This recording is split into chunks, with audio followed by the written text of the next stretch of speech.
Assalamualaikum warahmatullahi wabarakatuh. Online lagi ya bersama channel agrovlog-bosterfish.com. Channel ini adalah wadah bagi penggiat agrobisnis, agrokultur, agroindustri.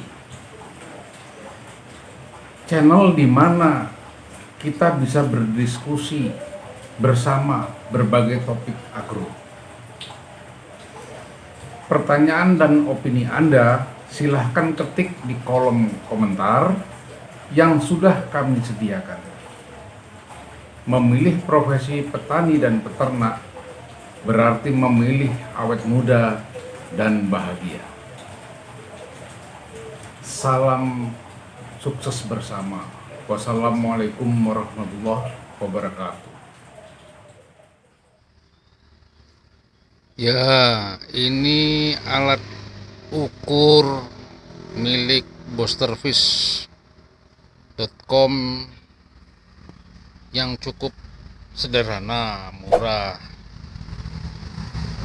Ini amonia tester. Yang ini DO meter.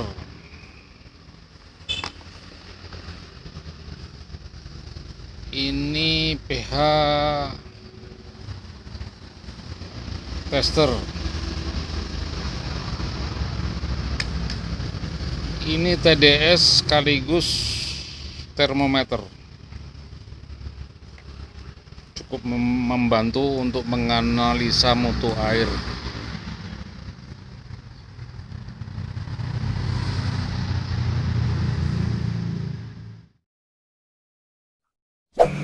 Tema kita kali ini yaitu budidaya air, bonusnya nila, lele, patin, gurami, koi, sidat, gabus, dan lain-lain. Kok budidaya air? Kalimat ini sudah biasa diobrolin di pinggir kolam. Pengobrolnya justru para senior yang sudah malang melintang nyebur kolam. Pesan moralnya, mutu air adalah payung sukses berbudidaya. Pak, sumber air kolam saya dari sumur artesis. Sumber air kolam saya dari air pegunungan yang jernih nih, yang bening-ning, yang seger-ger. Begitu bunyi pledoi sebagian kita semua. Lalu parameter mutu air itu seperti apa? Banyak banget parameternya. Oksigen, amonia, suhu, pH, turbidity, salinity, logam berat, bakteri. Minimal ada 3 parameter diusahakan untuk diketahui, yaitu oksigen, amonia, pH.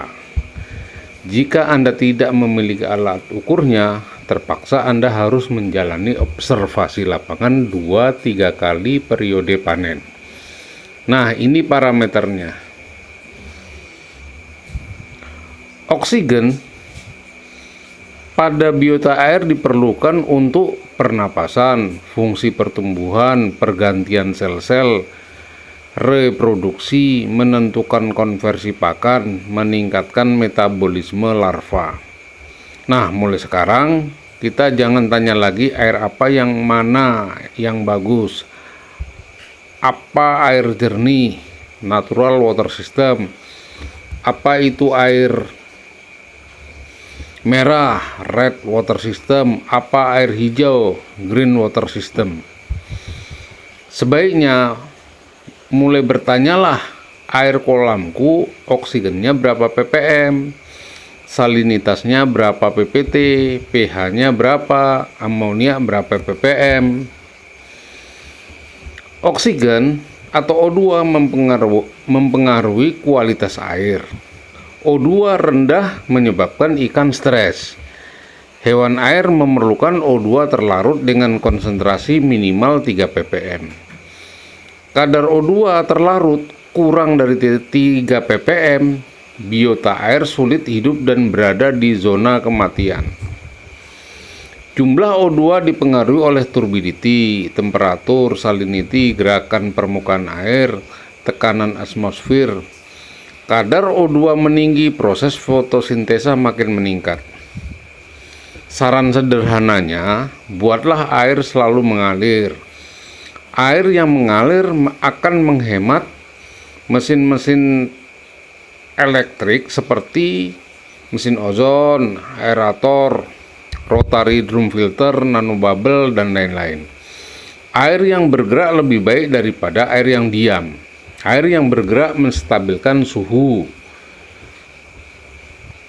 Adakah yang lebih penting daripada O2? Di samping O2, parameter lain adalah jumlah bakteri patogen yang ada dalam kolam, jumlah logam berat seperti kadmium, kromium, merkuri, atau timbal. Pertanda ikan kekurangan O2, gerakan ikan tidak normal, menggosok-gosok tubuh ke dasar kolam, ngos-ngosan karena berusaha mengambil O2 dari udara, diam 1000 bahasa di sudut kolam. Kiat mengatasi kekurangan O2, meminimalisir amonia maksimum 0,5 ppm. Gunakan mesin mikrobubble, ozon, rotary drum filter, gunakan sistem RAS, recirculation agriculture system, ganti air baru, tambahkan batu zeolit, spon, biobal, pasang aerator. Aerator juga membuang kandungan CO2. Jaga kebersihan filter, jaga kejernihan kolam. Untuk ikan hias bisa ditanami seperti teratai, kangkung. Plankton juga menambah O2, menyerap CO2 dan menghasilkan O2. Kemudian pemberian pupuk kolam. Pupuk kolam akan mempercepat pembiakan zooplankton. Kemudian tentang amonia atau NH3. O2 dan NH3 adalah dua kutub yang berbeda. NH3 tinggi, O2 menurun dan mempercepat proses feses menjadi NH3. Proses ini memakan waktu antara 7 sampai 12 jam. NH3 dibagi 4 kategori: amoniak tenggelam, amoniak melayang, amoniak terapung, amoniak yang terlarut dalam air. Amoniak yang tinggi, ikan akan ngedrop lalu muncullah virus, jamur, parasit, dan berbagai penyakit lainnya. Amoniak tinggi, pertumbuhan ikan melambat. Sebab NH3 dalam kolam, sumber utama NH3 dalam kolam adalah ekskresi ikan lalu berdifusi dari sedimen ke air. Pakan buruk tidak jadi daging tapi jadi tumpukan NH3 di dasar kolam. Pakan buruk karena tingginya asam pitat atau pakan yang treatmentnya buruk. Instabilitas bakteri patogen di atas 5%. Nah, untuk pengendalian atau trik menekan NH3 atau amonia, satu, meningkatkan aerasi. Aerasi mempercepat difusi NH3 dari air kolam. NH tinggi juga terjadi karena blooming ganggang. Pemberian mikroba juga mewujudkan minim NH3. Batu zeolit dan karbon aktif dapat menyerap NH3. Penggunaan ozon juga efektif namun membutuhkan biaya yang besar. Ozon juga sebagai antibiotik terhadap jamur, virus, dan parasit. Ozon pada air minum ayam mengurangi jumlah feses dan bau kandang. Beberapa testimoni dari peternak ayam broiler, ozon menggantikan peran antibiotik growth promoters. Central drain membuang feses dari dasar kolam. Metode filterisasi mengurangi endapan di dasar kolam. Penggunaan enzim, metode ini ampuh juga untuk menghilangkan bau, memberi antibiotik organik yang berfungsi membunuh bakteri, virus, parasit, dan jamur, mengeliminir racun H2S dan nitrit. Lanjut kemudian tentang virus, bakteri, jamur, dan parasit. Air jernih juga tempat bersarang makhluk tak kasat mata seperti white spot, jamur aeromonas, dan argudus.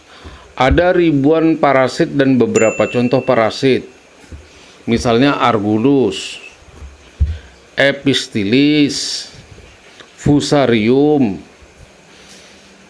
parasit apanomises, parasit aspergillus, dan lain-lain banyak lagi.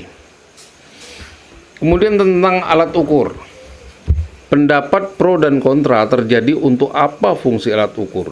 Sebagian beropini tidak perlu memiliki karena pemakaiannya hanya sesekali dan relatif mahal. Di sisi lain, beberapa peternak menganggap alat ukur adalah vital.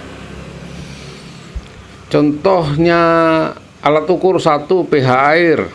Alat ukurnya disebut pH tester. pH air diartikan dengan derajat keasaman. pH air tiap saat berubah-ubah dipengaruhi faktor kualitas pakan dan suhu. Kualitas air yang pH-nya rendah akan menyerap fosfat dan menurunkan mutu air.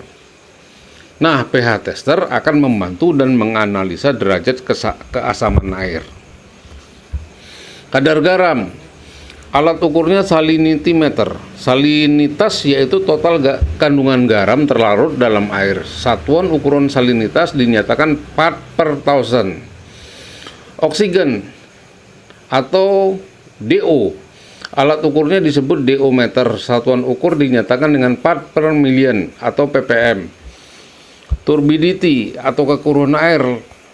Level kekeruhan air dilihat dari populasi plankton dalam air. Alat ukurnya disebut turbidity meter.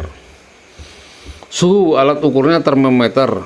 Suhu air berperan terhadap kehidupan biota air atau jasad ternik atau mikroorganisme.